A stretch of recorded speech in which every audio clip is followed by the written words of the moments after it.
Bonjour à tous, Maëla Co, militante insoumise pour l'Annester Lorient. On a organisé cette conférence contre l'extrême droite avec des camarades insoumis du coin. On est confronté à un gros problème ici sur Lorient, une grosse pression, une grosse montée de l'extrême droite avec une multiplication des agressions racistes sur le territoire. Alors oui, c'est un problème partout en France, mais Lorient est particulièrement concerné. La ville semble même devenir un centre névralgique en Bretagne, où l'extrême droite s'implante, cherche à s'implanter de manière assez forte et nous on le ressent depuis 2022. Ce qui devient évident, c'est que tout ça, ce serait impossible sans l'accord tacite du pouvoir. Ça se traduit par exemple par le recrutement au sein de la police municipale de Lorient d'un militant très connu de la fachosphère. Il vient s'ajouter à toutes les agressions depuis 2022, les tags qui sont laissés par la ville, il y a un vrai laisser-faire. C'est d'autant plus effrayant que ça s'ajoute en fait au contexte international qui est particulièrement effrayant lui aussi, avec Trump et ses premiers décrets, Musk et compagnie. Ce qui fait que nous ici, on se sentait un peu désemparés. On avait besoin de réponses concrètes, besoin de conseils aussi pour savoir comment faire concrètement pour faire reculer l'extrême droite sur le terrain. C'est pour ça qu'on a fait appel à Raphaël Arnaud, qui est député du Vaucluse,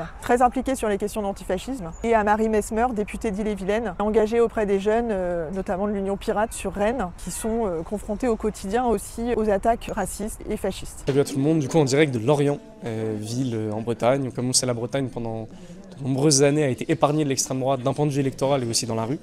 Il y avait très peu de groupuscules fascistes, très peu de violence, un vote du RN qui était très faible. On a vu ces dernières années, comme partout sur le territoire, évidemment une montée du vote RN et à la fois une structuration de plus en plus forte de ces groupuscules, de ces milices, avec un niveau de violence qui a pété les scores. Pas très loin d'ici, il y a eu Saint-Brévin, il y a eu des attaques au Mans, il y a eu des attaques à Rennes, il y en a eu aussi à Lorient avec des menaces de syndicalistes quand même à l'arme à feu. C'est quand même allé assez loin et donc là il y a une belle initiative comme il faudra en multiplier partout au vu de la période, c'est-à-dire on se réunit, on discute, on échange de la situation et on voit ce qu'on peut faire. Il y a eu une manifestation dimanche dernier à Lorient qui était aussi un exemple de résistance, une capacité à se mobiliser et à résister tout simplement. On a des dates qui arrivent partout en France. Pour le 8 mars qui est une date féministe évidemment internationale et historique. Et pourquoi est-ce qu'elle est importante? C'est parce que les féministes aujourd'hui sont un peu le fer de lance des idées progressistes qu'on a su ramener dans la période politique ultra-réactionnaire. Peut-être que le féminisme est aussi en partie un des segments de nos politiques qui ont permis de faire avancer nos idées. On parle souvent de bataille culturelle, etc. Ça, c'est un bel exemple de capacité à se mobiliser, surtout dans la jeunesse. Voilà pourquoi est-ce que le 8 mars, on doit particulièrement s'en saisir, d'autant plus que si l'extrême droite arrive au pouvoir, on sait toute la violence qui pourrait s'abattre sur le droit des femmes. On l'a vu partout en Europe et même aux États-Unis, notamment à travers la remise en question du droit à l'avortement, et plus généralement de toutes les violences envers les femmes. Et on a évidemment cette date du 22 mars, spécifiquement liée à la lutte contre l'extrême droite, ce gouvernement qui ouvre la voie depuis maintenant des années, et le racisme. C'est trois choses qui sont liées les unes entre elles et qu'il va falloir encore une fois se mobiliser pour les faire reculer tous ensemble. Il a parlé de la structuration plutôt militante et antifasciste. Moi je vais me permettre d'aller plus sur en tant qu'étudiant, vu que c'était mon milieu. Moi j'étais secrétaire nationale de 2019 à 2022 et j'étais syndicaliste à Brest et je m'occupais de Lorient. À cette époque-là, c'était la FAGE. Donc pour tous ceux qui sont un peu amateurs des élections syndicales étudiantes, la FAGE c'est plutôt les macronistes dans le monde étudiant, c'est les corpos, enfin voilà. Et il y avait nous. Et c'est tout, il n'y avait pas d'autre espace. L'UNI n'arrivait même pas à faire des listes complètes parce qu'à ce moment-là, c'était à la fois honteux encore de s'afficher de droite, mais parce que c'était que de droite. À cette époque-là, ils étaient soi-disant gaullistes, ils s'affichaient pas aussi ouvertement d'extrême droite. Donc il n'y avait pas d'espace pour eux parce que les associations étudiantes étaient réseautées par les syndicalistes. Et ça c'est important en fait, dans les étudiants qui soient impliqués politiquement ou pas, il y a tout le temps de la force vive, d'éducation populaire, de trucs de filière, de théâtre. Je me souviens de l'association de théâtre en anglais par exemple, qui était un lieu de partage, de valeurs.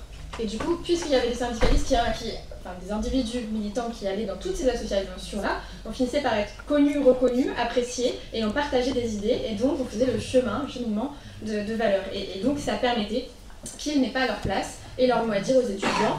Et après, évidemment, il fallait absolument pas leur laisser d'espace. Donc dès qu'il y avait des affiches, des tags, ils étaient recouverts, et puis il y avait aussi physiquement ne pas leur laisser d'espace. Et moi, je ne suis pas violente.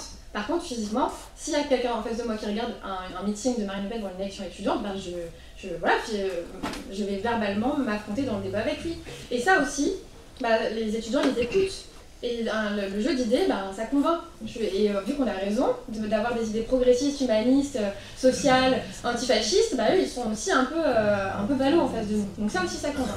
Et je pense que quand on dit qu'il ne faut pas leur laisser d'espace, il faut forcer les directions, que ce soit universitaires, les lycées, les écoles, mais tout ce qui est un peu de l'administration, qui est toute molle, qui a le ventre mou en mode par exemple comme le PS à Rennes, si on dit pas que Marie Mesmer est antisémite, on va croire que nous aussi on est antisémite. Enfin voilà, c'était quelque chose un peu comme ça. Et les directions, des fois, elles osent pas s'affronter.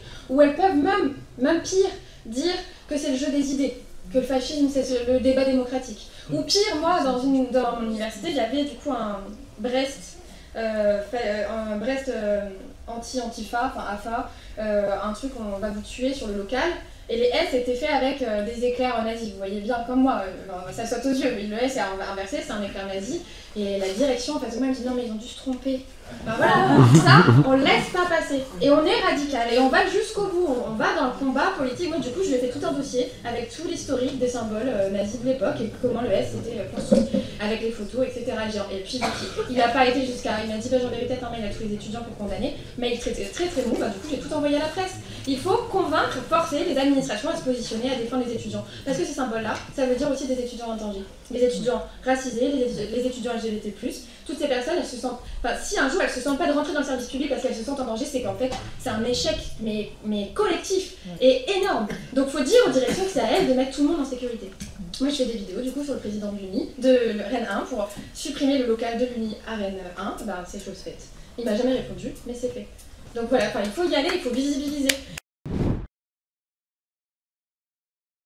Oui, bah, je compte bien y être présent comme on était présent avec ma femme et mon gamin à la manif à Lorient contre l'extrême droite et pour le progrès social. Également, j'étais juste un petit point aussi, c'est-à-dire que c'est vrai que la lutte, moi je suis délégué syndical et je suis animateur de la commission action sociale CGT du Morbihan, et aussi rappeler que les attaques contre justement les travailleurs sociaux commencent à être vraiment terribles, les attaques des services publics, mais également par rapport à la baisse budgétaire qui va être violente, et donc un appel aussi au 1er avril pour tous les travailleurs sociaux. Voilà. Souvent déjà en lien directement avec les populations qui subissent directement les différentes lois macronistes.